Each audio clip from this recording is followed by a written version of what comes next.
नमस्कार दोस्तों, अनुस्वार मंच पर आज हमारी अतिथि हैं अलका अग्रवाल जी मुंबई से। हम उनका स्वागत करते हैं।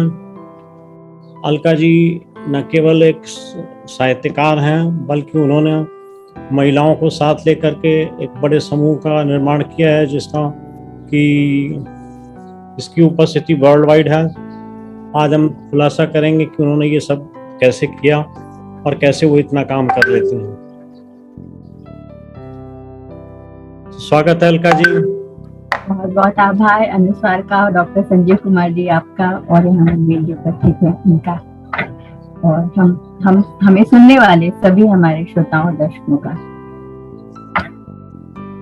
आपने साहित्य में कदम रखा तो पहला सवाल ये उठता है कि आखिरकार क्यों और कैसे और किसकी प्रेरणा से, कैसे शुरुआत हुई इस यात्रा की?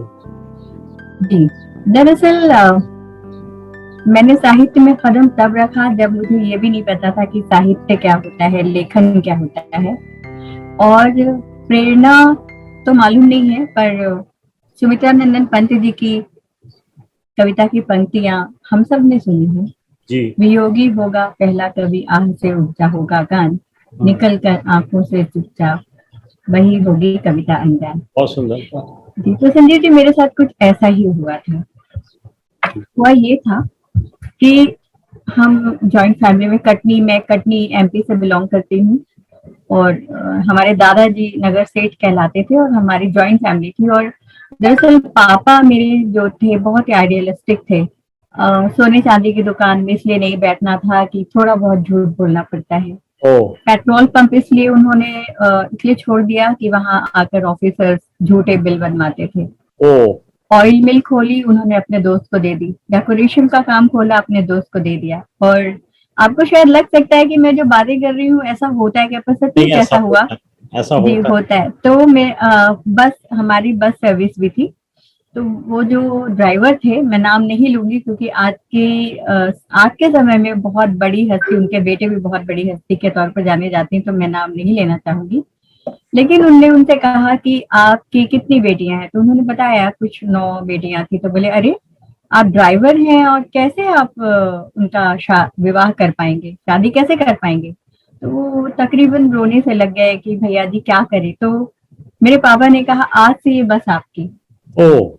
और वो बस उनको दे दी, और उस एक बस से फिर और भी उन्होंने कई बसेस चलाई। उनकी पूरी ट्रांसपोर्ट सर्विस वहां पर खड़ी है, आज भी है। तो इस तरह से, और फिर खुद कटनी के पास 15 किलोमीटर की दूरी पर एक गांव है लखा पतेरी, वहां फॉरेस्टर साहब हुआ करते थे अंग्रेजों के समय।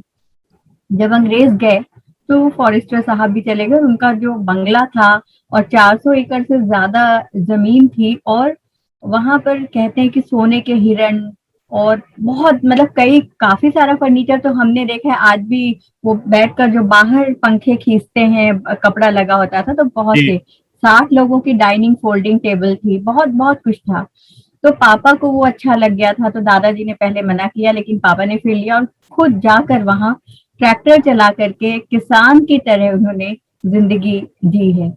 तो हमने इसी तरह से हमारे दादाजी को देखा कि हमेशा चैरिटी करते थे। पापा को देखा, उन्होंने एक बहुत ही सब कुछ होते हुए, यानी आप सोचिए कि उनको रॉलीकॉर्ड कैमरा, स्टडी बेकर कार, यानी जो जो समय की जो बड़ी चीजें थी वो सबका शौक रखते थे। लेकिन उन सबको छोड़कर एक आम किसान की जिंदगी पापा को हमने जीते देखा दरअसल। तो हम कटनी में जॉइंट फैमिली में रहते थे। तो वहां मेरी जो सबसे बड़ी दीदी थी, जो वो मेरी माँ समान हो गई थी। और मैं उन्हें देखती थी, रोती थी कि मुझे भी स्कूल जाना है। तो बहुत कम उम्र में मेरा उम्र बढ़ाकर नाम लिखवा दिया गया था। अच्छा। लेकिन देखिए कैसे नियति कैसे किस तरह से कहाँ कैसे करवट बदलती है। तो दीदी 18 साल की थी जब उनकी शादी हो गई, बहुत ही सुंदर थी। और कहते हैं कि अभी भी लोग याद करते हैं, उनका नाम शशि था, कि जब वो चलती थी सितार बजाती थी बहुत अच्छा, कि जब वो सफेद साड़ी पहनकर सितार हाथ में लेकर चलती थी तो लोग कहते थे ऐसा लगता था कि साक्षात सरस्वती माँ जा रही है। और वो मुझे माँ की तरह प्यार करती थी। लेकिन क्योंकि उनके ससुराल वालों को लगा कि बहुत पैसे वाले घर की लड़की है और जो हम बोलेंगे लाएगी। शायद उन्होंने दहेज की मांग की होगी, जो उन्होंने कभी नहीं बताया, क्योंकि उनको मालूम था कि मेरे पापा तो बहुत ही सिंपल हैं, उनके पास तो इतने पैसे नहीं है, दादाजी नगर सेठ हैं तो क्या हुआ। उन्होंने कभी नहीं बोला और शायद यही कारण रहा कि शादी के 1 साल भी नहीं हुए और वो हमसे दूर चली गई हमेशा ओह। के लिए। ओह। जी। अच्छा। और कहते हैं कि वो डाउरी डेथ थी दहेज के कारण, लेकिन खैर मालूम नहीं था। लेकिन हाँ, मैं उस समय मुश्किल से 6-7 साल की थी और खूब रोती थी, उन्हें याद कर करके बहुत रोती थी।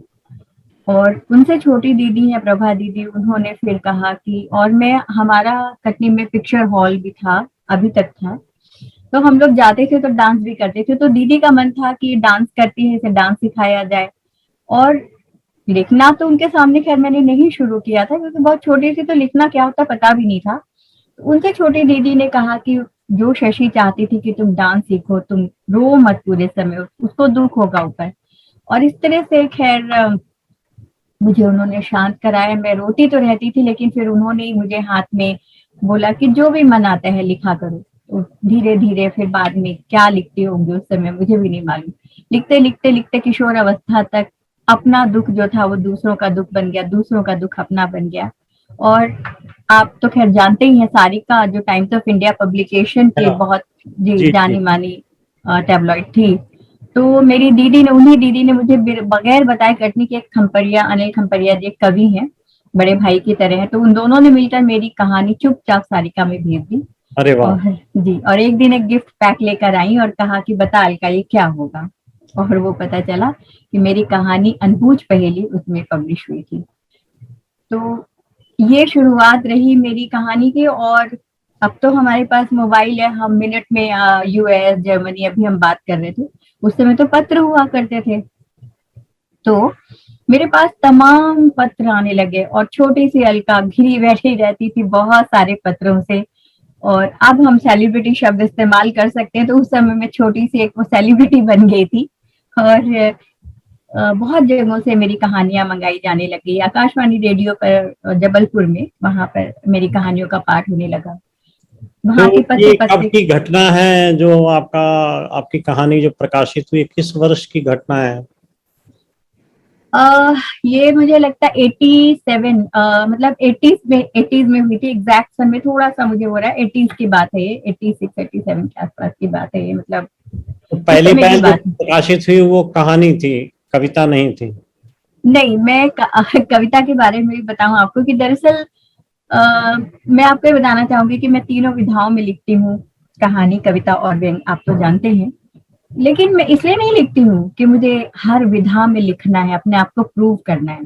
दरअसल विधा मेरी उंगली पकड़ लेती है, मेरी कलम अपने हिसाब से चलाने लगती है। तो मैं बहुत दुखी होती हूँ या गुस्से में होती तो कविता निकलती है, ओ। और सिलसिलेवार जिंदगी कहानी बन जाती है, और विसंगतियां जो है वो व्यंग का शेप ले लेती है। तो कविता जो मैं लिखती थी, कविताएं पहले भी लिखती थी। मैंने उस समय हर एक टीनेजर के मन में प्रेम होता है, किस चीज को लेकर प्रेम होता है पता नहीं, होता है। तो मैंने प्रेम कविताएं भी लिखी। मैंने उस समय स्त्री विमर्श, जो एक शब्द बहुत चल पड़ा स्त्री विमर्श, वो भी लिखी। पर मैं कविताएं, मुझे लगता था कि मैं ऐसी नहीं लिखती हूँ जो मैं कहीं भेजूं। तो कविताएं सिर्फ अपने लिए लिखती थी मैं। और जब भी कुछ इस तरह का मन में आता था लिखती थी। हाँ, तब कहानियां मेरी बहुत छपने लगी थी।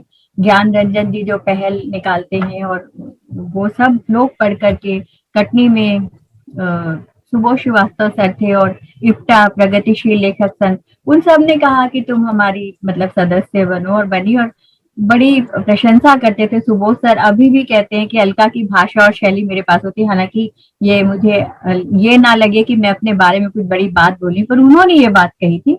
तो आज तक वो मेरे लिए बहुत प्रेरणादायक बात है कि अगर हमारे पास होती तो पता नहीं आज हम कहाँ होते। तो मैंने तो कभी, और मुझे लगता भी नहीं था, मैं सच बताऊं, कि मैं बहुत अच्छा लिखती हूँ। और इसीलिए मैं ना कहीं छपने नहीं देती थी। और बुक पब्लिशिंग भी मेरी बहुत लेट हुई। क्यों हुई? कि वहां उन्होंने मुझे कहा कि दिल्ली के एक संपादक थे, धर्मेंद्र शुक्ल नाम था, और मीनाक्षी पुस्तक भंडार या कुछ इस तरह उनका था पब्लिकेशन। तो कटनी में उन्होंने कहा खम्परिया जी ने कि तुम्हारी कहानी की किताब पब्लिश कराओ। मैंने कहा नहीं, अभी मैं मुझे नहीं लगता है कि अभी करानी चाहिए। खैर उनकी जिद थी, मैंने दे दी। वो मेरी किताब ले गए, मैन्युस्क्रिप्ट और पैसे दोनों चरस की भेंट चढ़ा दी उन्होंने। तो फिर उसके बाद तो फिर पता नहीं मुझे ये हो गया कि नहीं नहीं नहीं करनी। और उस समय एक ये था कि जो मतलब छोटे हैं लेखक, तो अगर उनकी मैन्युस्क्रिप्ट जिनकी एक भी पुस्तक नहीं पब्लिश हुई तो ज्ञानपीठ भी मिल सकता है। तो मन में चाह तो ये रही कि ज्ञानपीठ के लिए भेजना है अपनी, लेकिन कभी भेजी नहीं मैंने, क्योंकि मैं बड़ी लेट लतीफ हूँ। तो जो पहली पुस्तक भी मेरी प्रकाशित हुई है वो बहुत डांट खा खा करके, शादी के बाद मेरे पति, फिर ज्ञान रंजन जी की डांट पड़ती थी, बहुत डांट पड़ती थी। फिर फाइनली जब आई और पहली ही पुस्तक को महाराष्ट्र आदि हिंदी साहित्य अकेडमी का अवार्ड मिल गया, और बिना किसी उठा पटक किए, बिना किसी जोड़ तोड़ की, तो बहुत खुशी हुई।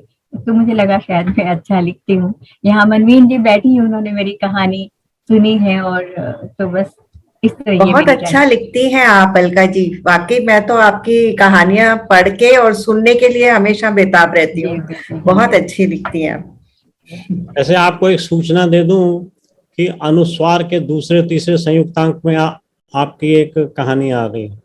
अरे शुक्रिया शुक्रिया, बहुत बहुत बधाई, बहुत अच्छा है। अब सवाल ये उठता है कि जब आप 3 विधा में काम करती हैं तो कोई ना कोई एक तो ऐसी होगी जो बहुत प्यारी होगी। देखिए, एक माँ से जब ये पूछा जाए कि तुम्हें तुम्हारा कौन सा बच्चा अच्छा लगता है, तो बोलेगी सबसे छोटा वाला।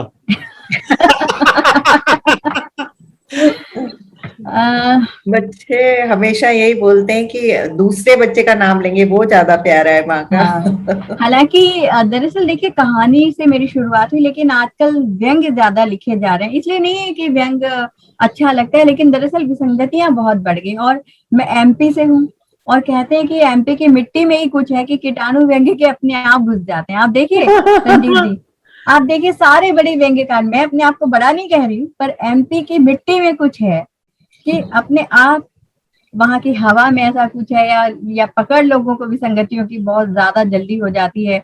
इसलिए मतलब जब मैं छोटी थी, पढ़ रही थी, तो मैंने उस समय भी बहुत से व्यंग्य लिखे थे जो छपते थे। अभी मुझे कुछ नाम याद आ रहे हैं, पढ़े लिखे केचुए, जो केचुए की रीढ़ की हड्डी नहीं होती है, और जो कई लड़के होते हैं जो दहेज ले रहे हैं, अच्छा हम कैसे बोले बड़े लोग हैं, तो पढ़े लिखे केचुए उनके ऊपर थी। इसी तरह से जब ये राजीव गांधी जी ने युवा वर्ष की घोषणा की थी, तब एक व्यंग्य मैंने लिखा था, इति युवा वर्ष अति युवा वर्ष। युवा वर्ष शुरू हुआ, खत्म हो गया, पर बेचारे जो कस्बे के युवा हैं वो वहीं के वहीं धरे रह गए। तो बहुत सी चीजें थी जो आसपास विसंगति के तौर पर हाँ, अभी ये जरूर है कि कहानी मैंने लिखी अभी पिछले साल ही मैंने एक बहुत लंबी 45 पेज की कहानी लिखी है। लघु कथाएं भी लिख रही हूँ, पर इधर मुझे लगता है कि कविता आसानी से लिखी, व्यंग्य लिखना सबसे मुश्किल काम है, सबसे मुश्किल काम व्यंग्य लिखना, मुझे ऐसा लगता है। अच्छा क्या, हाँ अच्छा क्या लगता है ये तो नहीं मालूम, पर कभी जो भी चीज अच्छी लिखी गई वो अच्छी लगने लगती है। ऐसा है, व्यंग मध्य प्रदेश में क्यों पनपा? मध्य प्रदेश के कई रिस्ट्रक्चरिंग्स हुई हैं। पहले विंध्य प्रदेश था, फिर मध्य प्रदेश बना, फिर वो छत्तीसगढ़ बना, फिर वो मालवा रीजन हो गया, और फिर ये जबलपुर रीजन हो गया। पता नहीं, सब जगह अलग अलग व्यवस्थाएं थी, विसंगतियां थी, फिर कितने सारे घोटाले हुए, राजनीतिक स्थितियां ऊपर नीचे, उठा पटक। तो इस कारण से मध्य प्रदेश ने केंद्रीभूत होकर के ये सारी चीजें देखी हैं, और इसलिए वहां पर विसंगतियों की संख्या ज्यादा दिखती रही और व्यंग पैदा हो गया। मेरा जन्म भी मध्य प्रदेश का है। मैं सही कह रहा हूँ ना जो मैंने बोला? जी बिल्कुल बात सही। हालांकि देखिए, घोटाले तो हमारे आर्यावर्त की विशेषता है, क्योंकि घोटाले के बिना मुझे लगता है कि भारत देश जो है वो अधूरा रहेगा। इसलिए मैंने एक व्यंग्य में लिखा भी है कि हे भगवान, हमें फिर से ऐसे ही देश में जन्म देना जहां पर, क्योंकि यहाँ व्यंग्य ढूंढने नहीं मिलते, पर बिखरे पड़े रहते हैं। तो ये है। पर जी, इस अच्छी बात ये है कि जहां तक घोटालों का सवाल है, भ्रष्टाचार का सवाल है, दुनिया का कोई भी ऐसा देश नहीं है जो अछूता हो। बस सबसे बड़ी विशेषता भारत की ये है कि यहाँ पर अभिव्यक्ति की अनकही आजादी है। बिल्कुल बिल्कुल सही बात। सब चिल्लाते हैं कि अभिव्यक्ति पर पैरा लग रहा है, लेकिन गाली भी दे जाए प्रधानमंत्री को तो भी कोई बड़ी बात नहीं। उसको क्या नहीं क्या क्या क्या नहीं कह दिया जाता, लेकिन फिर भी वो कहता साहब अभिव्यक्त की आजादी नहीं। तो जितनी आजादी है वो किसी दूसरे देश में नहीं है। इसीलिए यहाँ पर जो है ना ये स्थिति बनती है कि नहीं तो आप देखिए ना, आप तस्लीमा नसरीन यहाँ आती है, जब उनके खिलाफ फतवा जारी होता है तो इंडिया आती है। तो ये तो बिल्कुल आप सही कह रहे हैं कि और अभी नहीं, हमारे देश में अभिव्यक्ति की आजादी रही और कभी कभी जरूर अभिव्यक्ति का गला भी घोंटा गया है, ऐसी बात नहीं है। तो दोनों ही पैरेलल चले हैं। कभी कभी देखिए, अब परसाई जी ने जब लिखा तो लोगों ने उनके घर आकर उनको मारा, क्योंकि वो लिखते थे। और कई बार मुझ पर भी ये बात कई लोग कहते हैं, अरे मिथक लेकर के क्यों लिखना है, आपको पौराणिक मिथकों पर क्यों लिखना है। पौराणिक मिथक को जब हम लेते हैं तो कभी कभी ये जरूर होता है। और संजय जी, एक बात और मैं बताती हूँ, ये सत्ता को तो छोड़ दीजिए, बहुत से तथाकथित साहित्यकार अभिव्यक्ति को अपनी तरह से देखते हैं, अपनी तरह से उसकी परिभाषा गढ़ते हैं और वहां प्रश्न खड़े करने लगते हैं। तो दरअसल मुझे तो ये बड़ा लाइक गड्ढ मड्ढ टाइप का ये लगता है कि अभिव्यक्ति को हम कहाँ ढूंढे, किसके पास है किसके पास नहीं है, अभिव्यक्ति को कौन किस तरह से अपने तरह से गढ़ ले रहा है। यहाँ आपकी अनुमति से मैं ये कहना चाहूंगा कि जहां तक अभिव्यक्ति की आजादी और व्यंग और वक्रोक्ति का सवाल उठता है, ये तो क्षेमेंद्र के जमाने से है। व्यंग 936 ईस्वी पूर्व क्षेमेंद्र के जमाने से पनपा, और शुरू में वक्रोक्ति था और फिर वो व्यंग होता चला गया। तो इसकी जो जड़ें हैं बहुत पुरानी हैं। एक दूसरा, व्यंग का जहां तक सवाल है, इसमें व्यंग लिखने की दुविधा होना या ना होना, ये लेखक का अपना आंतरिक निर्णय होता है कि मैं इसे अभिव्यक्त करूं या ना करूं, और करूं तो कितना करूं। तीसरी चीज, जहां तक विरोध का सवाल है, ये हर समय हर युग में ऐसा होता आया है कि जो कुछ भी नया लिखा जाता है उस नए लिखे हुए पर प्रश्न चिन्ह उठाए जाते हैं। और बाद में कई बार ऐसा ये हुआ कि जिन चीजों पर प्रश्न चिन्ह उठाए गए वही चीजें बाद में जाकर के अपनाई गई और उसी धारा पे एक वाद बन गया और आगे। जी एक सेकेंड, मेरी बैटरी लो हो गई।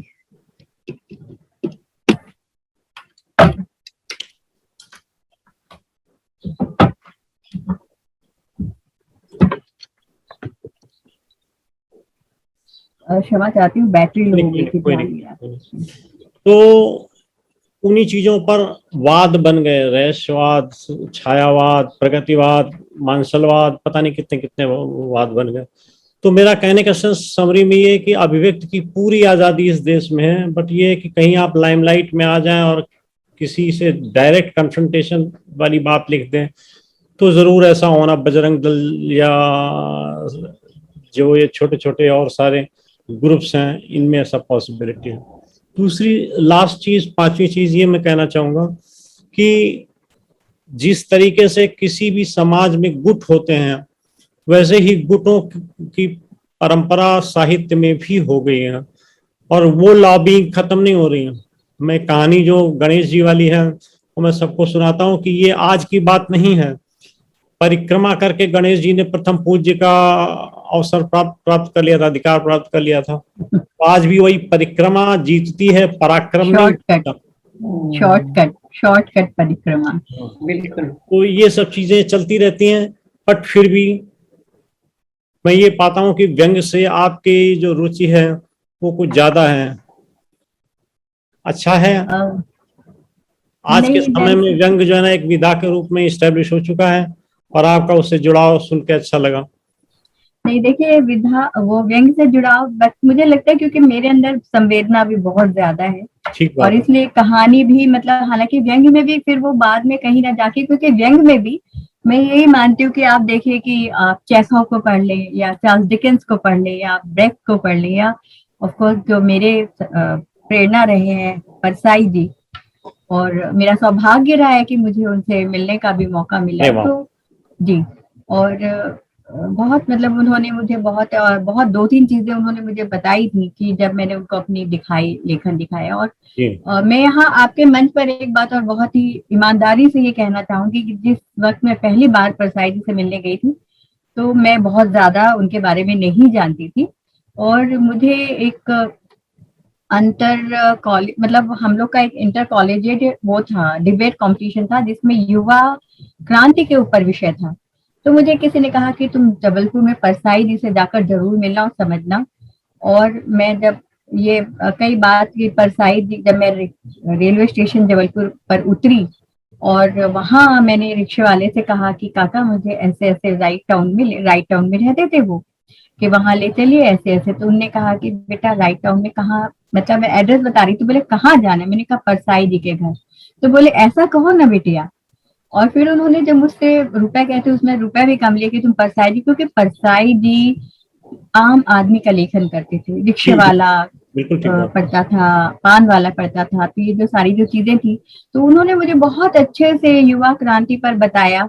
और फिर उसके बाद मैंने परसाई हमारे उसमें फिर बाद में मैंने विकलांग श्रद्धा का दौर पढ़ी। और एक बात और यहाँ, क्योंकि वो सारी चीजें कहीं ना कहीं मेरे लेखन में आ जाती हैं, आ जाते तो हैं। उनके अंदर वो करुणा और जो हास्य यानी ह्यूमर एंड पैथोस का जो कॉम्बिनेशन है, हम सभी इन रचनाकारों में देखते हैं। और दो पहले सबसे बड़ी बात मैं इसलिए बताना चाहती हूँ कि परसाई जी एक ऐसे इतने बड़े लेखक थे कि वो कभी ये नहीं देखते थे कि सामने मेरे जो बैठा है इसका कद कुछ भी नहीं। मैं उस समय बहुत छोटी सी थी, लेकिन उन्होंने एक छोटी सी लड़की को और पूरा उन्होंने लोहिया समझाया मुझे। उन्होंने जयप्रकाश नारायण की क्रांति के बारे में मतलब पूरे संपूर्ण क्रांति के बारे में बताया। ये नहीं सोचा इन्होंने कि इसको कितनी समझ होगी, लेकिन मैंने उनसे सीखा, बहुत कुछ सीखा। और बाद में जब मैं बाहर निकली तो बारिश हो रही थी, तो मुझे लगा कि आज मैं पूरी की पूरी भीग रही हूँ उस ज्ञान से। तो जी, सही। तो इतना अच्छा कुटिया जैसा घर था उनका, सिर्फ एक लोहे का पलंग, छोटा सा पलंग था जिस पर वो लेटे रहते थे, क्योंकि तब तक वो उनकी रीढ़ की मतलब कूल्हे की हड्डी टूट चुकी थी और जी। वो चल फिर नहीं पाते थे। तो मेरा उनसे मिलना काफी बाद में हुआ था दरअसल। तो लेकिन मैंने उनसे बहुत, तो उनको जब मैंने दिखाया तो उन्होंने 2 बातें मुझे बताई थी। मैं आज अनुस्वार के मंच पर जरूर यहाँ बताना चाहूंगी कि जो सुने जरूर इस बात को सीखे। परसाई जी ने जो मुझे सिखाया कि देखो, एक तो तुम हमेशा इस बात का ध्यान रखना कि बहुत कई लेखक क्या करते हैं, वातावरण इतना लंबा कर देते हैं कि मुख्य कथ्य तक आते आते पाठक जो है उससे दूर चला जाता है। तो कभी भी वातावरण लंबा मत करना, और हमेशा ध्यान रखना कि जो तुम्हारी भाषा है वो आम बोलचाल की भाषा हो। उसके पहले मैं थोड़े से साहित्यिक शब्द ज्यादा इस्तेमाल करती थी, लेकिन मैंने उसके बाद में मेरी भाषा को बिल्कुल ऐसा रखा कि जैसे परसाई जी को आप पढ़ें तो बिल्कुल ऐसा लगता है कि एक झरना बह रहा है, फ्लो चला जा रहा है। तो ठीक बस है। इसी तरह से ये मैंने कोशिश की है कि ऐसा ही लिखूं। और वो जो मन में आता है बस मैं, क्योंकि वो मैंने लेखक बनने के लिए लिखना नहीं शुरू किया था, नियति ने अपने आप मुझे लेखक बना दिया। और बहुत सी चीजें और ये होती थी कि मतलब जो मेरे पाठक थे, तो ये बात शायद पता नहीं मैंने कहीं और बोली कि नहीं, वो मुझे पढ़ते थे और आज में नाम पता नहीं है वो कहाँ है। एक दीपक अग्रवाल थे, वो एक छोटी सी जगह घनसौर या कुछ इस तरह की जगह थी। और बहुत सारे मेरे जो थे वो मुझे बताते थे कि अरे तुम्हारी ये कहानी यहाँ आई, इस पृष्ठ पर ये कहानी है। और वो कहानी के बारे में बाकायदा चर्चा करते थे, बड़े बड़े पत्र लिखते थे।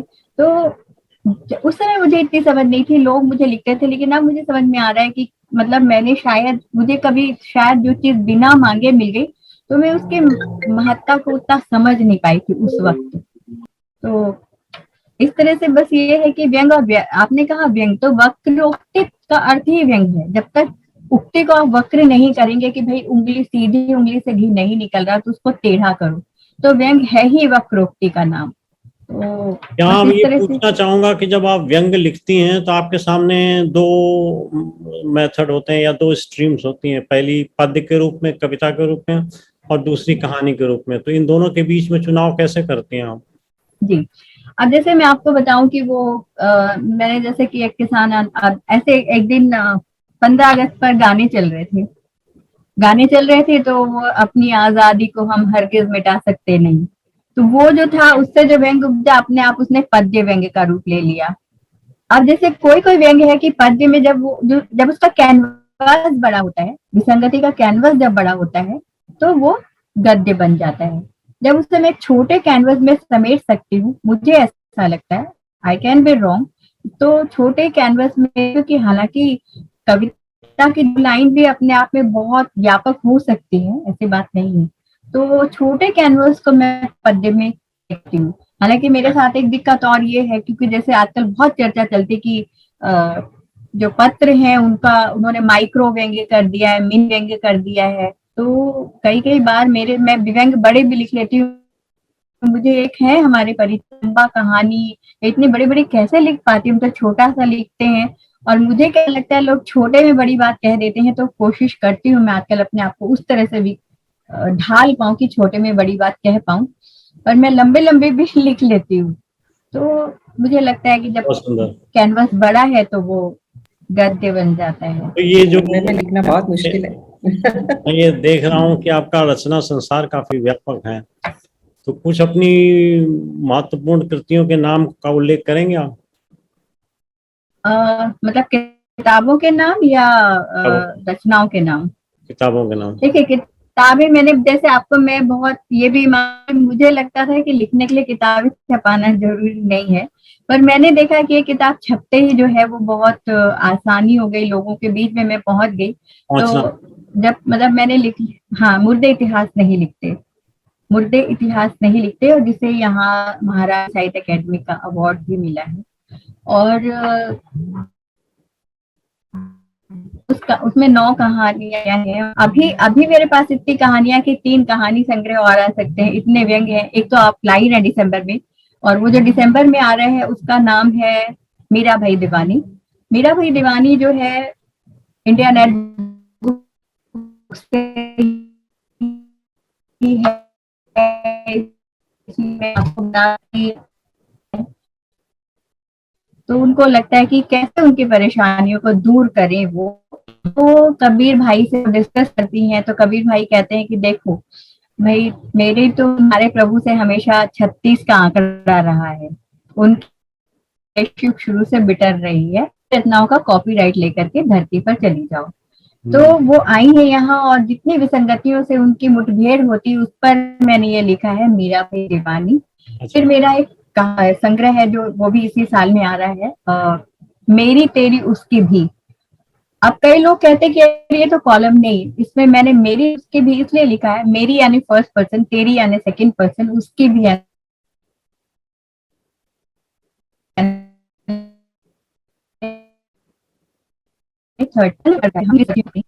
आत्मकथन में आप देखिए बहुत व्यंग्य है। तो कोई भी व्यंग्यकार तभी अच्छा लिख सकता है जब वो खुद की विसंगतियों को भी पकड़कर लिखे, फिर सामने वाले के पे लिखे, फिर पूरी तमाम जो आसपास की संगतियां हैं। तो ये मेरा दूसरा व्यंग्य संग्रह है। कविता संग्रह है मेरा खिड़की एक नई सी।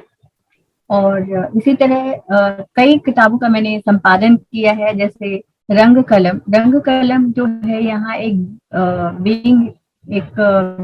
विंग एसोसिएट एक थिएटर ग्रुप है, उन्होंने इस तरह से किया था कि पूरे देश भर से नाटक मंगाए थे और फिर उसका मंचन। तो हमने उन्हें कहा कि इस पर क्यों ना किताब लाई जाए।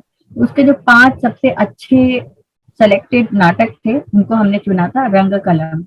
इसी तरह से अप्रतिम भारत, ये भारत की संस्कृति के ऊपर है, उसके संपादक मंडल में हूँ। बॉम्बे से मुंबई की कवियत्रियां पुस्तक निकली है, जिसका संपादन भी मैंने किया है। और बस इसी तरह से धीरे धीरे अपने आप को थोड़ा सा कर रही हूँ कि नहीं, किताबें लानी है लानी है लानी है। अलका जी, एक छोटा सा ब्रेक लेता हूँ, मेरा अनस्टेबल हो रहा है मेरा वाईफाई। और मनमीन जी, बहुत प्रेरणा मिल रही है मुझको आपको सुन के। बिल्कुल बिल्कुल। और मेरा अगला सच में। प्रश्न है अलका जी से कि आप रचनाओं में, व्यंग में हो या कहानियों में हो, विषय वस्तु कैसे चुनते हैं? दरअसल मैं विषय वस्तु नहीं चुनती हूँ, विषय वस्तु मुझे चुन लेती है। मैं आपको एक बताऊं कि जैसे एक बहुत बड़ी बचपन की बात बताना चाहूंगी कि मेरी वही दीदी जिन्होंने सारिका में कहानी भेजी थी, तो वो अपने ससुराल जा रही थी और हम कटनी स्टेशन प्लेटफॉर्म 14 साल की, जामुन बेच रही थी। तो मुझे दीदी ने कहा कि अलका ये तेरी कहानी की नायिका है, अगली कहानी की नायिका है। और वो सचमुच बन गई और मैंने उसके ऊपर कहानी लिखी थी अमसा। दरअसल बस एक विषय, एक आप अभी बैठकर बोल देंगे कि अलका ये कहानी लिखो, मैं आपको 10 मिनट के अंदर उस पर कुछ ना कुछ तो लिख कर दे अरे वाह, दूंगी बहुत कविता सुंदर। भी। आप तो वास्तु ये लेखक हो गए। वो जो क्लासिकल सिंगर है डॉक्टर सोमा घोष, जिनको बिस्मिल्लाह खान ने अपना मानस पुत्री बनाया हुआ था, जी। वो मुझे हमेशा आशु कवि कहती हैं और तुरंत कहीं भी जाएंगी बोलेंगी अलका मुझे अभी इस पे बोलना है तो अभी का अभी तू लिख के दे दे। और इसलिए उन्होंने कहा भी था कि मेरी अभिव्यक्ति तुम्हारी, भाव मेरे हैं, शब्द तुम्हारे। तो कई बार वो जो सोचती मैं उसको वैसा का वैसा उनको लिख कर दे देती हूँ। तो जैसे शिव भगवान पर उन्होंने कहा कि अच्छा एक भजन ऐसा लिख कर दो जिसमें दास भाव नहीं हो, उसमें एक प्रेम भाव हो।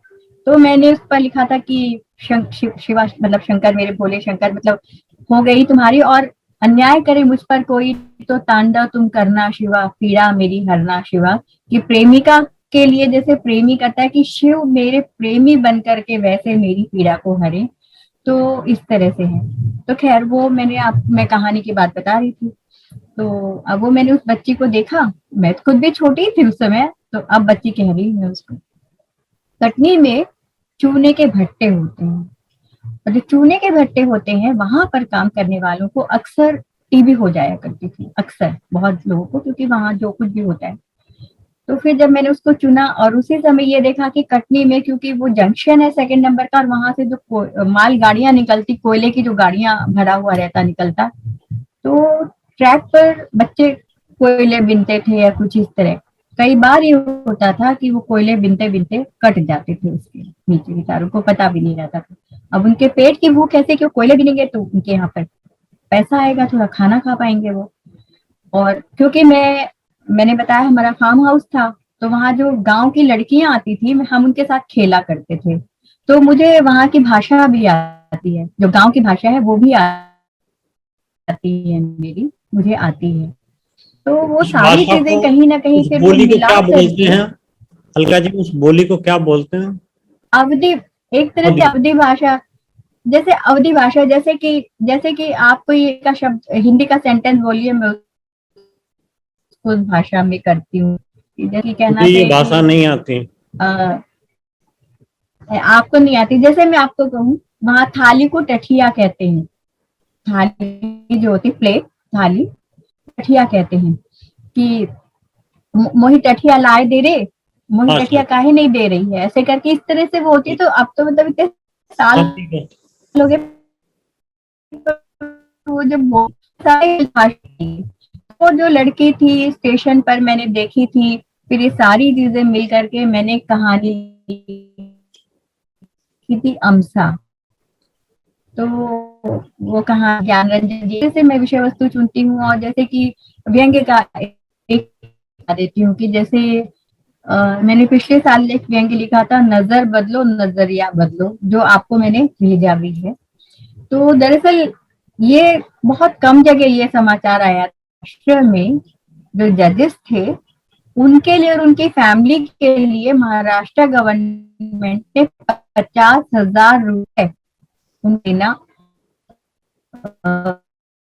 स्वीकार किया।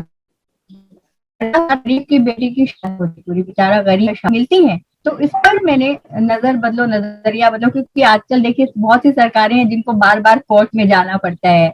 तो ये सारी जो चीजें थी, तो ये इस तरह से व्यंग्य के विषय मिलते हैं। कविता के विषय भी इसी तरह से, जैसे मान लीजिए कभी कोई चित्र देखा या कुछ इस तरह, या मान लीजिए किसान आंदोलन देखा। और एक कभी टेररिस्ट अटैक हुआ था मुंबई में, टीवी के सामने बैठे बैठे देखते रहते थे और बहुत दुख होता था, बहुत दुख होता था। और पता नहीं मतलब मैं कई कई बार मुझे मेरे गले लग जाती हूँ, तो बैठी बैठी रोती रहती थी। और जबकि ऐसा नहीं था कि कोई मेरा बहुत अपना था, हाँ मेरी फ्रेंड की फ्रेंड पर, उसमें कविताएं लिखी थी। निर्भया के समय बहुत सी कविताएं लिखी थी। निर्भया के ऊपर मैंने कविता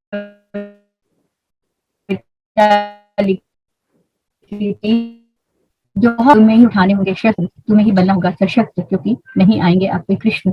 उसको लोगों ने अपने अपने नाम से, अपने अपने तरीके से थोड़ा थोड़ा फेर बदल के अपनी बना ली। वो मेरे साथ अक्सर होता है। उतरन सीरियल जो था वो भी मेरी कहानी को ही चुरा करके बना था। फिल्म राइटर एसोसिएशन ने मेरे फेवर में डिसीजन भी दिया। ऐसे इस तरह से चीजें होती रहती हैं। ऐसे विषय चुन लेती हूँ मैं। तो पात्र कहाँ से उठाती हैं, वास्तविक जीवन से या कल्पना से? कितना काल्पनिक होता है पात्र आपका और कितना वास्तविक? जी जी, पात्र उठाती तो वास्तविक जीवन से हूँ, क्योंकि मुझे लगता है कि अगर हम कल्पना ही सिर्फ लेंगे तो वो उसमें वो संवेदना नहीं आएगी, वो पकड़ नहीं आएगी। क्योंकि जिंदगी, दरअसल मुझे लगता है जो कहानियां हैं वो हमारे आसपास बिखरी पड़ी हैं, और मैं हमेशा अपनी आसपास की जिंदगी से ही पात्र उठाती हूँ। हाँ, कल्पना उसमें थोड़ी बहुत, मतलब मैं कह सकती हूँ, अगर आप परसेंट वाइज पूछे तो मुझे लगता है कि 20% कल्पना होती होगी, तो 80% जो है वास्तविकता होती है। ये बहुत अच्छी बात है। हम्म। तो सामाजिक परिवेश के जो परिवर्तन हैं उनको आप कहाँ तक अपनी रचना में शामिल करती हैं या वो रचना में शामिल हो जाता है? जी, उस पर मैं आती हूँ। एक आपके पिछले प्रश्न पर एक चीज थोड़ा सा और कहना चाहूंगी, जी। क्योंकि अगर हम सिर्फ वास्तविकता को एज इट इज लिख देंगे तो वो रिपोर्टिंग लगने लगती है। तो इसलिए कल्पना जो थोड़ा सा है, जैसे कहते हैं ना कि आपने खाना बनाया उसमें फ्लेवर देना है, हाँ तो उसके लिए मैं कल्पना का इस्तेमाल करती हूँ, ताकि वो रिपोर्टिंग ना लगे कि हाँ, भाई पेड़ के नीचे। वरना तो वास्तविकता लिखेंगे तो वर्णनात्मक हो जाएगा।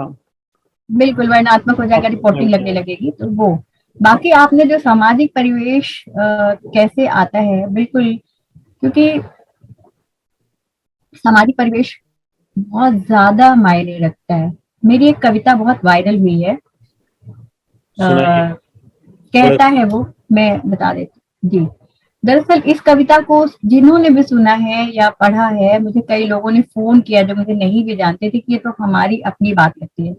और देखिए, आज हम कितना भी बोल दें कि नारी स्वतंत्र हो गई है या हम बहुत स्वतंत्र हो गए, पर कहीं ना कहीं जो शोविनिस्टिक मेंटालिटी या सामंती मानसिकता, पौरुषी जो मानसिकता है, वो है अब भी है बहुत से परिवारों में। यानी अगर मान लीजिए कि कई बार पति ये भी कह देता है कि अरे हमने तुम्हें इतनी स्वतंत्रता दे दी ना, इसलिए ऐसा है। कई बार ऐसा बोलते हैं, तो कई बार ये होता है कि हमने तुम्हें स्पेस दिया इसलिए तुम्हारा वजूद बना। यानी कि वो उसको इंसान के तौर पर भी नहीं देखता है। पुरुष जो है स्त्री को इंसान के तौर पर देखे। तो ये जो आसपास जो ढल रहा होता है, मेरे यहाँ जो बाइयां आती हैं या मैं आसपास जो देखती हूँ, बहुत सी चीजें आसपास से वो जो जो हमारे यहाँ पर घट रहा होता है, सामाजिक परिवेश बहुत अहम भूमिका निभाता है। और परसाई जी के बात बीच में आएगी। तो उन्होंने कहा कि आप अगर अपने समय को नहीं लिख सकते तो आप अनंत तक कैसे अपने आप को जीवित रख सकते हैं। तो बहुत जरूरी है संजीव जी, आपका बहुत बहुत महत्वपूर्ण प्रश्न है कि सामाजिक परिवेश का ऑब्जर्वेशन हमारा इतना डीप होना चाहिए कि वो बहुत सतही बनकर नहीं रह जाए। तो जैसे मैंने कहा कि कहता है वो ये तय करूंगा मैं कि कितनी हवा ले सकती हो तुम, कब, कौन सी, और कितनी खोई, बताऊंगा तुम्हें ये मैं, क्योंकि सब कुछ मेरा ही तो है। और मेरा मैं जितना देगा बस उतना ही होगा तुम्हारा प्राप्त। ये क्या, मेरा ध्यान जरा सा बटा नहीं कि तुमने हिमाकत कर ली खिड़की खोलने की, बिना मेरी इजाजत प्राणवायु भीतर समूने की। किस भाषा में समझोगी तुम कि घर है ये मेरा, हाँ मेरा, और मेरा मैं तुम्हें जितना देगा उतना ही होगा तुम्हारा प्राप्त। यहाँ पर ये है। तो इसी तरह से वो कविता है पूरी। और अंत में जाकर के जब उसको जब ये लगता है कि नहीं बनूंगी याचक अब मैं कभी, लूंगी अपने हिस्से की प्राणवायु अब मैं खुद ही, तो अचानक दिन बंद खिड़की दरवाजे खुल गए तमाम। जो शब्द उतरते हैं उसके वर्षों पर। पूरी कविता याद है मुझे, पर यहाँ मैं पूरी आपको सुना नहीं रही। तो ये जरूरी है कि हमको अपनी लड़ाई खुद लड़नी है। कोई हमारी लड़ाई कोई और लड़ने नहीं आएगा। और लड़ाई इस तरह से नहीं लड़नी है कि परचम लेके खड़े हो जाना है, भाई हम तो लड़ेंगे हम। क्योंकि स्वतंत्रता और स्वच्छंदता का अंतर समझते हुए जब हम अपने अधिकार की बात करेंगे, अधिकार नहीं, सिर्फ हम इंसान है इतना समझो, और हम जो चाहते हैं हमें करने दो, बस गलत नहीं करेंगे। लेकिन हमें जो खुशी, क्योंकि बहुत पहले मैं एक टीवी शो में स्पेशल वक्ता के तौर पर भी थी, किरण खेर का शो था, उसमें एक महिला ने आकर ये बात कही थी कि जब मेरे घर वाले ये देखते हैं कि मुझे खुश रखें, क्योंकि जब मैं खुश रहती हूँ तो मैं परिवार को खुश रख पाती हूँ। तो मुझे लगता है हर महिला अगर खुश रहेगी ना, तो वो उसके एनर्जी लेवल भी बहुत बढ़ जाता है, वो घर का काम भी कर सकती है और अपने मनपसंद का काम भी कर सकती है। तो ये जो सामाजिक परिवेश है हमारे आसपास की, बहुत सी चीजें अभी भी कहीं ना कहीं बंधन में है। बच्चों के साथ क्या हो रहा है, और जो रिलेशनशिप है आपस में एक दूसरे के साथ, लोगों में स्वार्थपरता कितनी आ गई, वो सारा मैं देखती हूँ। मैं ये देखती हूँ कि जैसे भाई अपने अंदर के बच्चे को हमेशा जिंदा रखो, और कहते हैं वो कि हम बड़े नहीं हुए। बड़े होना मतलब झूठ बोलो शाम से मक्कार हो जाओ, क्या करें, इस परिभाषा पे हम खरे नहीं हुए, तो कहते हैं वो कि हम बड़े नहीं हुए। और आज बच्चे ही मक्कार हो रहे हैं। तो बस इसके जिम्मेदार किसको ठहराते हैं आप, परिवेश को या स्वयं हमको? नहीं, परिवेश ही है। देखिए दरअसल हम जब छोटे थे, कई कई बार मुझे लगता है कि हमारी ये जो जनरेशन है, हमारे जो बच्चों की जनरेशन है, इनको वो परिवेश मिल ही नहीं रहा है जो हमें मिला है। आप देखिए संयुक्त परिवार कितने कम है। तो संयुक्त परिवार होते थे, जैसे मैं बता रही थी कि मैं संयुक्त परिवार में बड़ी हुई हूँ, तो हमें एक तरफ बहुत कुछ मिलता था तो दूसरी तरफ हमें बहुत बहुत बांधा भी जाता था। ऐसा नहीं है कि हमें नगर सेठ की पोतियां थी तो हमें सब कुछ आसान, नहीं, हमें बहुत सारे स्ट्रगल भी करने पड़े हैं। आज के बच्चे को स्ट्रगल नहीं करने पड़ते। पहले हम लोग 4-4 5-5 भाई बहन होते थे और एक दूसरे के साथ बड़े हो जाते थे, एक दूसरे की चीजों को शेयर करते बड़े होते थे। आज शेयरिंग नहीं है, बिकॉज पैम्पर्ड है बच्चे, एक बच्चा है या दो बच्चा है, उनको आगे से आगे चीजें मिल रही हैं, उनको एक्सपोजर इतना बड़ा, इतना ज्यादा है एक्सपोजर। आप देखिए एक पूरी दुनिया उनके सामने खुली हुई है। हमारे लिए हमारा जो घर होता था, हमारा जो छोटा सा शहर होता था, वो हमारी दुनिया होती थी। हम थोड़े बड़े हुए तब जाकर के हमने देखा कि टेलीविजन आया और ब्लैक एंड व्हाइट आया। अब तो आप देखिए नेटफ्लिक्स, तमाम ओटीटी प्लेटफॉर्म, तो वो जब वो देख रहे हैं, उनको जो परोसा जा रहा है, तो वो कहीं ना कहीं ऑफकोर्स इनडायरेक्टली फीड हो रहा है ना, उनका जो ब्लैक बॉक्स है जिसे आप कह सकते हो, उसमें वो फीड हो रहा है। लेकिन क्या मैं इंटरप्ट करके आपको ये प्रश्न पूछूं कि संयुक्त परिवारों को तोड़ने का किसको ब्लेम देना चाहिए? नहीं, दरअसल ये ब्लेम किसी को नहीं दिया जा सकता है। देखिए हुआ ये कि संयुक्त परिवार क्यों टूटे, जो इंडस्ट्रियलाइजेशन हुआ, औद्योगिक क्रांति जो आई। अब आप देखिए कि गांव में तो बड़े बड़े घर होते हैं। अब मैं बॉम्बे में हूँ, ठीक है, मतलब आई एम ब्लेस्ड कि यहाँ पर भी मेरे पास 2 फ्लैट हैं, 3 BHK है और एक और फ्लैट उसके अलावा है। लेकिन बॉम्बे में बहुत से लोगों के पास 12-12, 14-14 लोग एक घर में रहते हैं, है ना। अब आप ये बताइए कि अब गांव में उनके पास में कोई रोजगार नहीं बचा, कृषि का भी इतना पहले जैसा महत्व नहीं रह गया है। इंडस्ट्रियलाइजेशन जो हुआ है, शहरीकरण जो हुआ, औद्योगिकीकरण जो हुआ, उससे लोग गांवों से शहर की तरफ आए। अब शहर में वो गांव के जितना बड़ा घर तो नहीं खरीद सकते हैं। अब मान लीजिए कि वो यहाँ, अब उनकी मजबूरी है कि माता पिता गांव में है, कई कई बार तो परिवार गांव में है और अकेला बंदा यहाँ कमा रहा है। तो अब वो मजबूरी में जो है संयुक्त परिवार नहीं रह गए, पहली बात। दूसरी बात ये है कि पहले लोगों के अंदर, आपने ब्लेम जो दिया कि पहले लोगों के अंदर जो क्षमता थी ना, जिसको हम कहते हैं सहने की, सहन शक्ति, वो बहुत कम हो गई, क्योंकि धीरे धीरे हमारे ऊपर जो पाश्चात्य प्रभाव आया, वो भी हमारी जो अपनी संस्कृति थी उससे हम कहीं दूर दूर चले गए, और हमने अपने आप को वेस्टर्नाइज कर लिया। और हमारी जो इंडियन जो कल्चर थी, कहीं ना कहीं हम थोड़ा सा उससे दूर हुए। तो ये दरअसल ये बहुत बहुत बड़ा विषय है, क्योंकि अगर हम इस पर ही बात करने लगे। और लेकिन मैं इतना कहना चाहूंगा कि आजकल शादी होकर आने के बाद लड़की सबसे पहले यही कहती मेरे को तो अलग रहना। एक मिनट, मैं आपको एक चीज, यहाँ पर अभी मेरी थोड़े दिन पहले एक बात हो रही थी, मैं एक बहुत नया एक उसका पर्सपेक्टिव जो मैंने भी सीखा, वो मैं आपको बताना चाहती हूँ। ये बात बराबर, लेकिन हमेशा लड़की को ब्लेम नहीं करना चाहिए, क्योंकि लड़का भी कई बार कहता है कि हम मतलब मैं अपनी बात बताती हूँ। मेरी शादी की बातें चल रही थी, कानपुर में एक लड़का था, उसने कहा कि मैं अकेले रहना चाहता हूँ, मैं अपनी माँ और बहन के साथ नहीं रहना चाहता हूँ, मैंने वहां मना कर दिया। तो हमेशा लड़की पर ब्लेम नहीं होता, लेकिन हाँ, कहते हैं ना, लड़के को एडजस्ट करना पड़ता है, लड़के के परिवार को भी एडजस्ट करना पड़ता है। अब मान लीजिए एक 2 BHK फैमिली है, 2 BHK का घर है, वहां माँ बाप हैं और 2 भाई रह रहे हैं। अब जब लड़की शादी होकर के आई है, तो क्या होगा कि जो माँ बाप हैं वो एक कमरे में है, शादी होकर जो लड़की आई है वो अपने पति के साथ एक कमरे में चली गई। अब जो दूसरा भाई है वो बेचारा क्या करेगा, एडजस्ट करेगा। तो एडजस्टमेंट लड़के की फैमिली को भी करना पड़ता है। ये एक बहुत ही नया पर्सपेक्टिव है जिससे मैंने भी सोचना चालू किया, लेकिन मैं ये हमेशा, लड़की ही हमेशा नहीं कहती है कि उसको अलग रहना है, क्योंकि ये समय ऐसा कई कहती है कई नहीं कहती है। नहीं, वैसे मैं आपको ये बता दूं, बतौर एडवोकेट, जो फैमिली डिस्प्यूट के मामले आते हैं उनमें 80% केसेस में लड़कियां यही कहती हैं। तो मैं एक बात आपको बताऊं, नहीं नहीं नहीं, देखिए क्या है, नहीं बात है, पता है, बात निकलेगी तो बात दूर तलक जाएगी।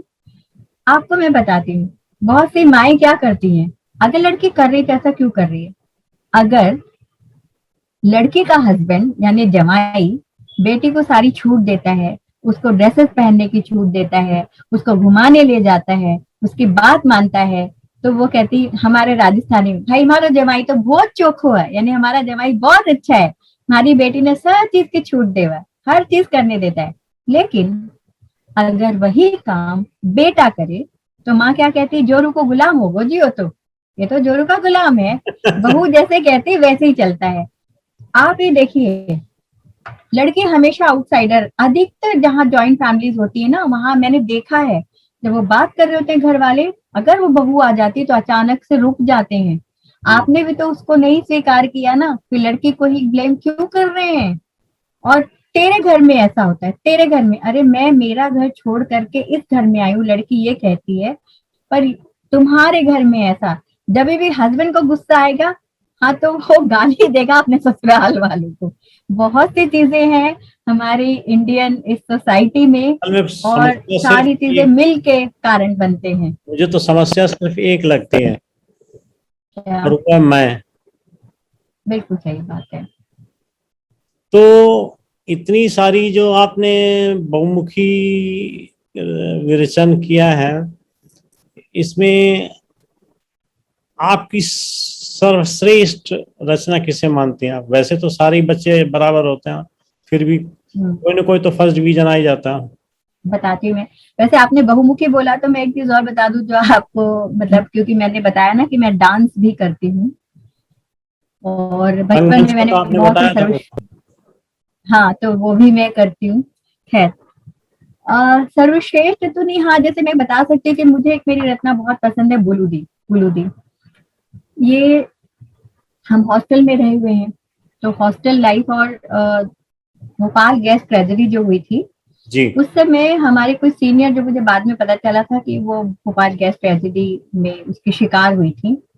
अब आपने जैसे कहा, तो इसमें मैं, अब आप कल्पना और यथार्थ का मैं आपको बता रही हूँ, तो इसमें मैंने बहुत सा यथार्थ लिया था, पर उसमें थोड़ी सी कल्पना भी मैंने जोड़ी थी, और वो कहानी बहुत ही मेरे दिल के करीब है। और यहाँ पर एक देवेंद्र खंडेलवाल जी हैं, जो आप जब किसी पिक्चर हॉल में फिल्में देखने जाते हैं, तो छोटी छोटी फिल्में नहीं आती, उसके पहले फिल्म वो बहुत सारी बनाते हैं, तो उनको ये कहानी बहुत अच्छी लगी थी, उन्होंने कहा भी था कि 5 दिन के अंदर मुझे इसका स्क्रीन प्ले करके दे दो, पर मैं इतनी मूडी हूँ, मैंने करके नहीं दिया था। तो ये कहानी जो है तो बहुत अच्छी लगती है मुझे। और उसके अलावा बहुत सी कहानियां, एक कहानी मेरी, उसका भी जिक्र इसलिए मैं करूंगी कि बाद में वो बागवान पिक्चर बनी थी, लेकिन मैंने बहुत पहले वो कहानी लिखी थी। पहले मैंने मैं औरत हूँ नाम से लिखी थी, बाद में जब अरुषि कहेगी नाम से वो प्रकाशित हुई, और मैंने साप्ताहिक हिंदुस्तान में भेजी भी थी, और वो वहां पर पब्लिश नहीं हुई थी। होता है कि हर चीज संपादक, लेकिन बाद में मैं यहाँ जिक्र नहीं करना चाहती हूँ इस बात का कि उस समय वहां कौन था संपादक। लेकिन बाद में बागवान पिक्चर आई, तो जब तक बागवान, मतलब ये मेरी जब कहानी पब्लिश हुई तब तक बागवान आ चुकी थी, और इसलिए मैंने उसमें कुछ चेंजेस, तो मुझे कई लोग ने कहा तो लगता है आपने बागवान देख कर लिखी है। मैंने कहा ऐसा नहीं है, क्योंकि मेरे पास आज भी वो संजीव जी वो पीले पेजेस पड़े हुए हैं ठीक बात है, ठीक जो है टाइपिंग हुआ करती थी बहुत पहले। तो जी। वो उतने सालों पहले के पीले पेज अब भी मेरे पास रखे हुए हैं। बात है। तो वो कहानी भी मुझे वो तो मिली थी। डिसाइड किया जा सकता है कि कौन सी चीज पहले थी। हाँ जी।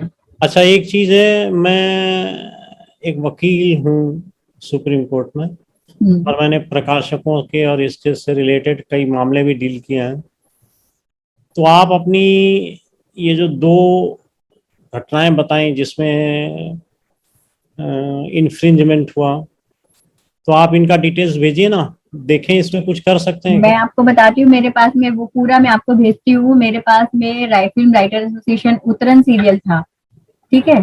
तो मुझे मेरी दीदी ने, वही दीदी, तो उन्होंने मुझे वहां से कहा कि अलका ये तो तेरी कहानी की कहानी लग रही है। फिर मैंने उसके पूरे डिटेल्स मंगाए यहाँ से, एक एजेंसी है, तो पूरी सीरियल्स के उनके पास हम डीवीडीज वगैरह मिल नोट जाते हैं। करते हैं। हाँ, तो मैंने मंगाकर फिर फिल्म राइटर एसोसिएशन का डिस्प्यूट कमेटी एक होती है, वहां मैंने इस केस को फाइल किया। और मेरे साथ शुभांकर घोष जिन्होंने वो छोकरी फिल्म बनाई थी, प्रहार बनाई थी, त्रिशाग्नि बनाई थी, तो शुभुदा मेरे साथ जाते थे वहां पर। और वहां पर जो उस समय सेक्रेटरी थे, उन्होंने बहुत मैनिपुलेशन किया था। तो मुझे कहने लग गए कि आपकी कहानी में तो दो लड़के हैं और इस कहानी में लड़की है। तो मैंने कहा जो कार चुराएगा वो नेम प्लेट नहीं बदलेगा क्या? जो हार चुराएगा वो उसको गला करके नया हार बनाएगा। तो वैसा ही हुआ है, और बहुत सी चीजें मैंने एज इट इज उसमें बिल्कुल सिचुएशन वाइज और पूरा। तो फिर उस बात को फिल्म राइटर एसोसिएशन ने माना, और उसी समय एक और सीरियल आता था, अगले जन्म वही बिटिया ही की, जो मेरी कहानी, हाँ, तो मेरी कहानी थी कन्यादान, वो भी मैंने वहां बहुत छोटे में लिखी थी। और जो पब्लिश है, मेरी पब्लिश कहानी है, जो ऑलरेडी कॉपीराइट जिनका होता है, ये पब्लिश्ड कहानियां हैं। और यहाँ एक है परिदृश्य प्रकाशन वाले, उनके पास ये सब जाया करते हैं सीरियल वाले कि भाई हमें कहानियां दे दो हमें, तो वो उसमें से ले लेकर के ये लोग इस तरह से बनाते हैं। तो मैंने कहा कि अब तो इसका इसका भी कर देते हैं। तो मुझे मेरे हस्बैंड बोले ये तो ऑलमोस्ट तुम्हारा हो ही गया है, लेकिन उसी समय इन लोग ने मैनिपुलेशन किया और बहुत सारा केस को उलट पुलट दिया था। तो मैं तब वो नहीं कर पाई थी, पर आपने कहा तो जरूर मैं आपको पूरे डिटेल्स उसके भेजती हूँ, मेरे पास पूरे हैं, मैं भेजती हूँ। अब एक प्रश्न रह जाता है जी। कि क्या कभी ऐसी स्थिति आपके सामने आई कि आप कुछ लिखना चाहें, अभिव्यक्त करना चाहें या व्यंग करना चाहें, लेकिन आप किसी दुविधा में डूब करके उसको छोड़ दिया कि नहीं करते हैं, ऐसी कोई दुविधा है? ये प्रश्न थोड़ा दो मायने निकल रहे हैं इसके। दुविधा की अगर मैं लिखूं तो मतलब नहीं लिखना चाहिए, या मेरे से लिखा नहीं गया, इस प्रश्न को कैसे लूं मैं? दोनों ही प्रकार से।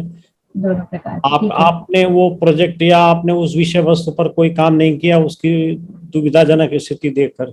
हाँ, जैसे कोई पुस्तक ला रहे थे कि स्त्रियों पर, उनका तो खैर पूरा का पूरा मोटो ये था कि जो भी स्त्री हैं वो कुछ इस तरह का लिखें जो कि एक लाइक वो थ्रिल पैदा कर सके, तो अपने लाइफ के बारे में या और भी बहुत सी चीजें। तो उन्होंने कहा, तो जब मैंने लिखा नहीं नहीं ऐसा नहीं, ऐसा चाहिए, तो मैंने नहीं लिखा, क्योंकि मैं एक चीज और मानती हूँ कि जैसे परसाई जी ने एक उनकी रचना है, एक मादा एक कुड़ी, अमृता प्रीतम जी को बहुत अच्छी लेखिका मानते थे वो, और एक कमला दास जी थी। लेकिन इस रचना में वो ये कहते हैं कि कोई पाठक अमृता प्रीतम को जब पढ़ रहा है तो वो उन संघर्षों को जानना चाहेगा जो उन्होंने अपने जिंदगी में किए हैं, और वो इतनी बड़ी लेखिका बनी है या कवयित्री बनी है।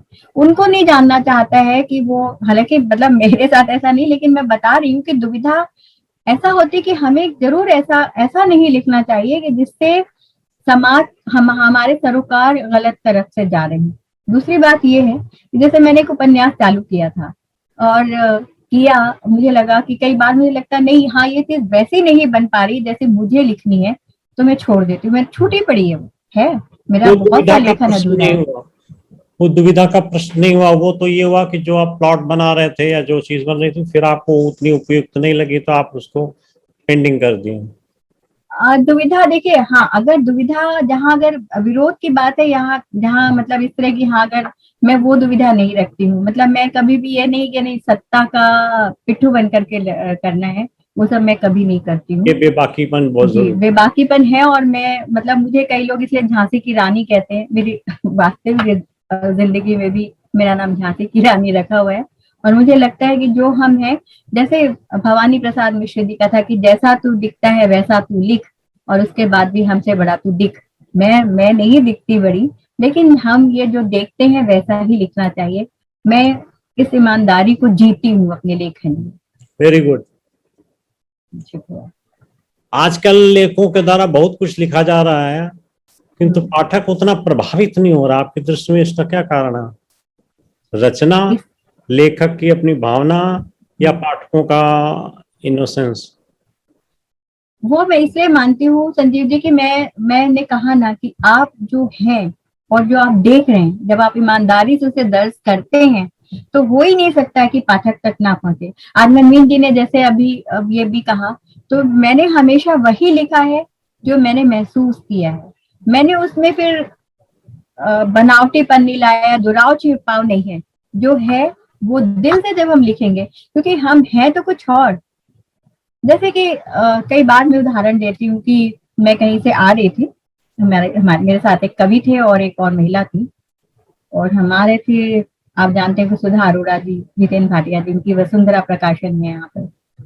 और हम लौट रहे थे, हम रिक्शे में थे। हमारे रिक्शे वालों के कार वाले ने उसका मिरर बेचारे का तोड़ दिया, रिक्शे वाले का। मैंने उन लोग से कहा कि चलिए उतर के हम बोलते हैं। आधे घंटे पहले वो वहां पर बड़ी बड़ी प्रगतिशीलता की बातें करके आए थे, विरोध की बातें करके आए थे। मुझे कहते हैं क्या जरूरत है उतरने की?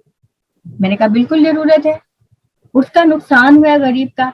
और मैं उससे कह रही भैया तुम बोले मैडम हमारी बात कौन सुनेगा?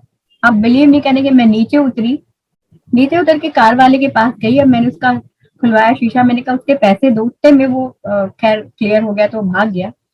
मैं जब वापस आई तो मुझे कहते हैं हर जगह परचम लेकर के खड़ी हो जाती हो, क्या जरूरत थी? तो मैंने कहा आप आधे घंटे पहले क्यों बोल रहे थे वहां ये सब बातें? आप लोग जो जीते हैं वही लिखेंगे तो लोगों तक पहुंचता है। और ऐसे लोग मैंने देखे हैं जो महिलाओं के बारे में बड़ी बड़ी बातें करते हैं, लेकिन महिलाओं के बारे में इतनी गंदी सोच रखते हैं। तो इसीलिए क्योंकि वो बनावटीपन होता है ना, इसलिए वो छूता नहीं आपके दिल को। तो व्यंग के बारे में आपको क्या लगता है, आने वाले समय में व्यंग का प्रचलन और बढ़ेगा या घटेगा? देखिए एक सैचुरेशन पॉइंट होता है हर चीज का। जैसे अब व्यंग अभी इस समय, मैं जब अभी व्यंग का देखती तो मुझे लगता है नई कविता आंदोलन है, जो क्षणवाद आंदोलन आया था, जिसको देखो वही लिख रहा है, मैं क्षणवाद क्षण में जीने लगा था।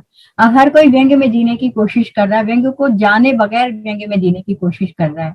मैं बार बार इस बात को मैं कहती थी, मैं ये नहीं कहती कि मैं बहुत बड़ी व्यंग्यकार हूँ, पढ़ती हूँ, समझने की कोशिश करती हूँ, लेकिन आजकल बहुत से लोग ऐसा कर रहे हैं जो व्यंग को समझते ही नहीं है, आक्षेप करने को व्यंग कह देते हैं। संजीव कुमार जी की, डॉक्टर संजीव कुमार जी की अलका से कोई खुन्नस हो गई, उन्होंने उस खुन्नस को लिख दिया और उसको व्यंग्य के तौर पर छपवा दिया, जो व्यंग्य नहीं है। पर साई जी ने भी अगर लिखा है तो व्यक्ति को लिखते हुए भी प्रवृत्ति पर चोट की है। और व्यंग्य देखिए दरअसल क्या है कि लोगों की जिंदगी में इतनी परेशानियां हैं कि वो बहुत छोटी सी चीज और बहुत ऐसी चीज पढ़ करके अपने आप को मनोरंजन कर लेना चाहते हैं जो उनको तुरंत हंसा भी दे, गुदगुदा भी दे। तो फिलहाल तो व्यंग्य की स्थिति अच्छी है, लेकिन हाँ अगर इसी तरह व्यंग्य के नाम पर कचरा परोसा जाता रहा तो वो दिन भी दूर नहीं है जब वो पूरा का पूरा धराशायी हो जाएगा। और वो बोले ना, इलास्टिक को कितना खींचा जाए, जितनी खींच सके, इतना ना खींचे कि टूट जाए। बिल्कुल ठीक, यही बात। बहुत बहुत सही आपने कहा कि गुणवत्ता जो है ना, जब जब क्या कहते हैं बल्क प्रोडक्शन होता रहता है, वो डिमांड एंड सप्लाई के बीच का गैप जो है ना वो हट जाता है। लेकिन कहीं कहीं तो लोग एक दिन में 4-4 व्यंग लिख रहे हैं। और उनमें से आप देखिए कि जब किताब छापने के लिए निकालेंगे तो उनमें से शायद 5 व्यंग्य भी ऐसे नहीं निकलेंगे जो कि गुणवत्ता के तौर पर। अभी आपने कहा ना डिमांड एंड सप्लाई, डिमांड तो कम हो गई, सप्लाई इतनी हो रही है कि धीरे धीरे वो लोग लेना बंद कर देंगे, ये भी बात है। और अभी भी देखिए अच्छी कविताएं, अच्छी लघु कथाएं पढ़ी जा रही हैं, ऐसी बात नहीं है, अगर वहां भी है। पर वो दिक्कत ये हो गई है कि देखिए पत्रिकाएं हो गई हैं कम, अब आप अपने अनुस्वार के जरिए एक बहुत अच्छा काम कर रहे हैं, और जो मैंने देखा भी था कि आप उन व्यंगों को भी लाना चाहते हैं जो अच्छा लिख रहे हैं, क्योंकि अक्सर आजकल एक त्रासदी क्या है ना, नाम बिक रहे हैं या नाम बिक नहीं रहे, नामों को लोग पढ़ते हैं। अच्छे व्यंग्यों को पढ़ना शुरू कीजिए, तो ये आपके जैसे जब अनुस्वार पत्रिका जैसे लोग लाएंगे, उनको आप लाएंगे, अच्छा व्यंग्य पढ़ाएंगे, तो लोगों की जो एक अभिरुचि अच्छी होगी, बेटर होगी। तो मुझे लगता है कि अच्छा व्यंग्य लाना बहुत जरूरी है। डिजिटल युग में आप क्या सोचती हैं, क्या क्या परिवर्तन संभावित लगते हैं आपको? डिजिटल युग ने तो बहुत ऑलरेडी परिवर्तन ला दिए हैं। अब देखिए, जैसे कि पहले हमारे समय में ये था कि हम जहाँ रचना भेजेंगे, पब्लिश होगी तो होगी, नहीं होगी तो नहीं होगी। यहाँ पे आज किसी को संपादक की दरकार नहीं है, आपने अपनी रचना लिखी, और कितने सारे रचनाकार फेसबुक ने दिए हैं, इंस्टाग्राम ने दिए हैं, ट्विटर पे आप देखिए, आप ट्विटर पे एक चीज डालिए और इस तरह वायरल होती है कि पूछिए मत। तो डिजिटल युग जिसको, लेकिन डिजिटल युग में क्या है कि आज I can say that I am behind the encyclopedia of this all techno savvy जो भी हो ना, I am not that techno savvy, बहुत टेक्नो सेवी नहीं हूं मैं, लेकिन जो टेक्नो सेवी हैं वो इस डिजिटल युग का बहुत अच्छा उपयोग कर सकते हैं। लेकिन एक चीज और मैं यहाँ पर, क्योंकि आज तक ने मेरा इंटरव्यू लिया था वर्ल्ड बुक फेयर में, और मुझसे ये पूछा था कि आज जब एक तरह से डिजिटल और ये सारी चीजें आ चुकी हैं, तो क्या शब्दों का या प्रकाशित पुस्तकों का महत्व कम हुआ है? मैंने यही कहा था, इतना बड़ा वर्ल्ड बुक फेयर हो रहा है, क्यों हो रहा है? क्योंकि आज भी बहुत से लोग हैं, इवन मैं भी, जो मुझे आनंद छपी हुई किताब पढ़ के आता है, वो डिजिटल पढ़कर नहीं आता है। हाँ, दोनों पैरेलल चल रहे हैं, नेक टू नेक चल रहे हैं। ठीक बात है।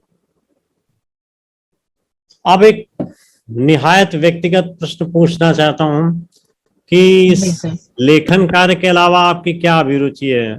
नृत्य तो आपने बता दिया, इसके अलावा और कौन सी अभिरुचि है? What is your hobby?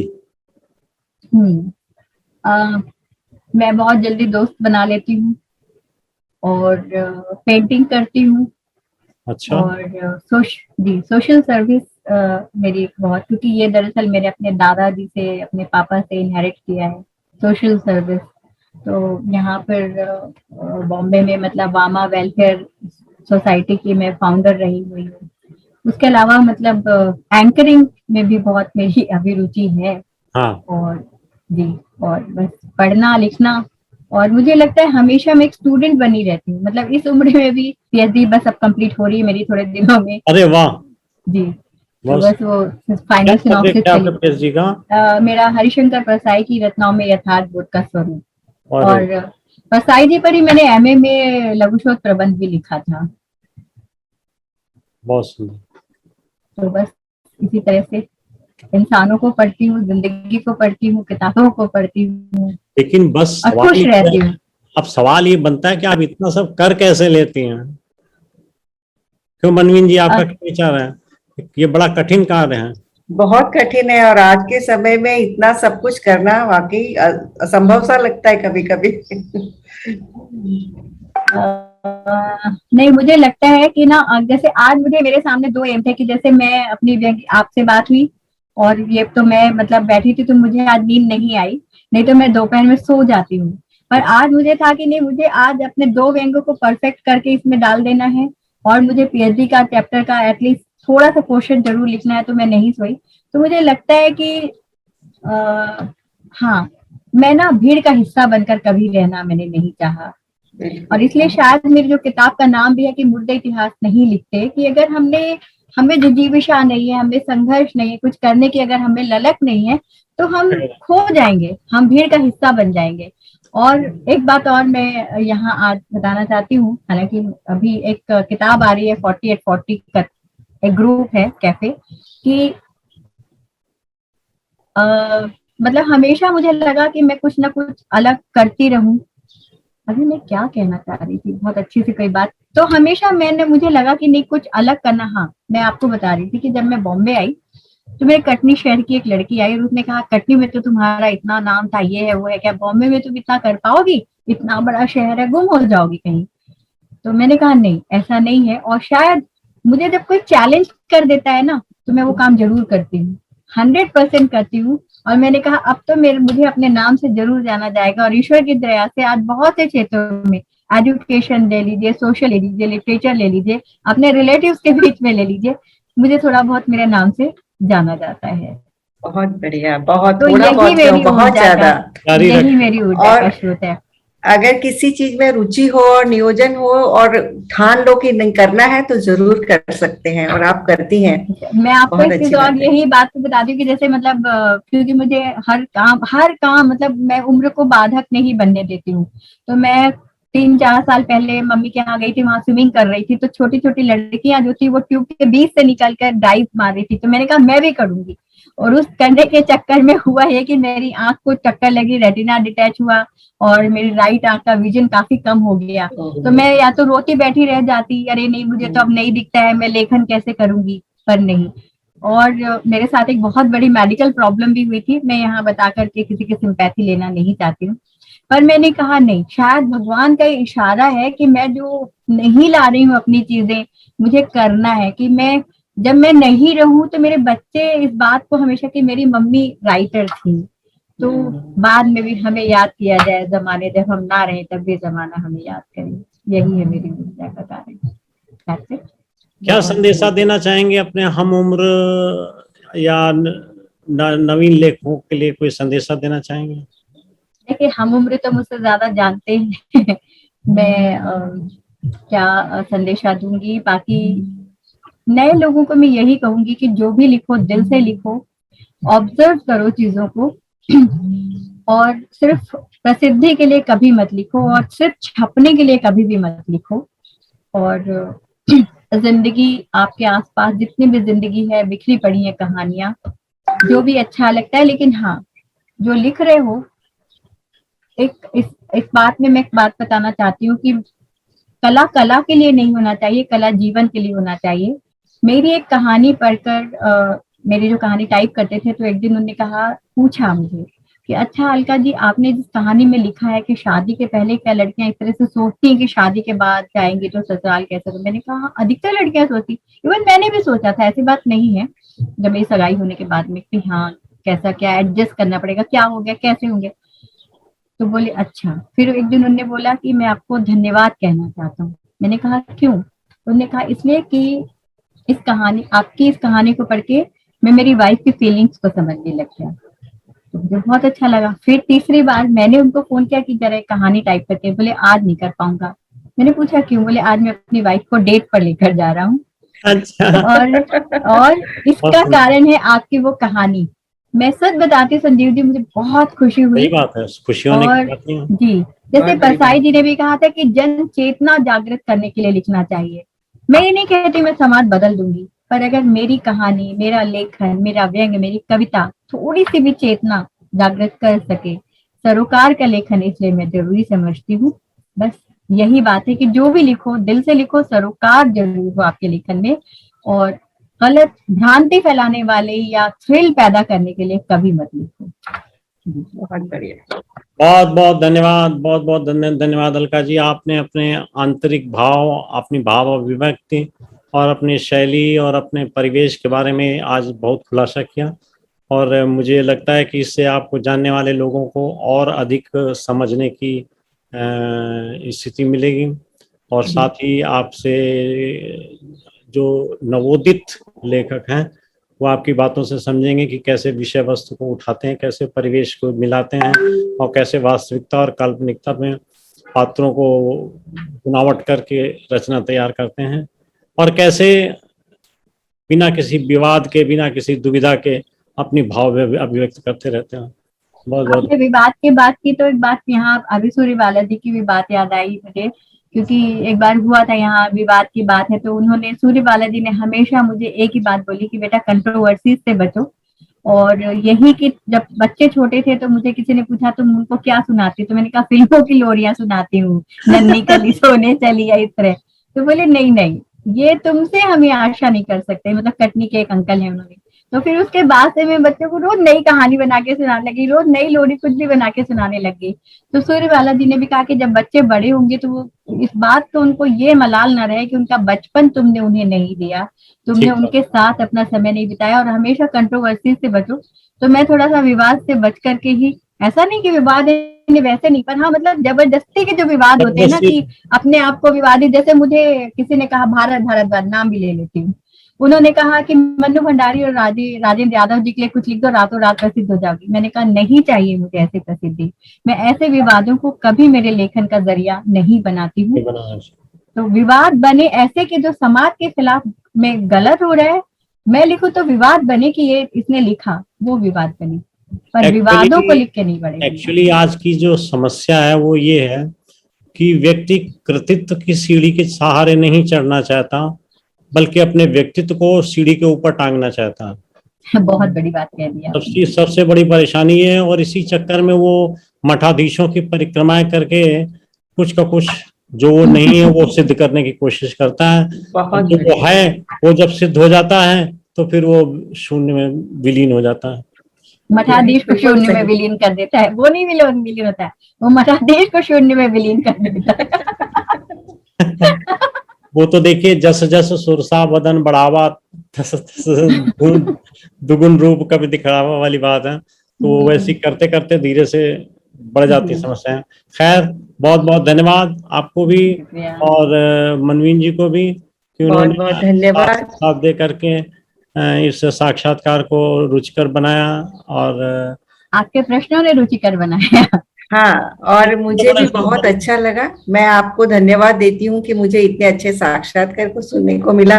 Alka ji को मैं पहले से ही जानती हूँ और उनकी रचनाओं के बारे में तो मैं यही कहना चाहूंगी कि वास्तविकता पर खरी उतरती है, बिल्कुल एकदम सच्चाई से भरी हुई इनकी कहानियां और कविताएं होती हैं, और वो दिल को छूती है, एकदम पढ़ते ही असर होता है। और वाकई जैसे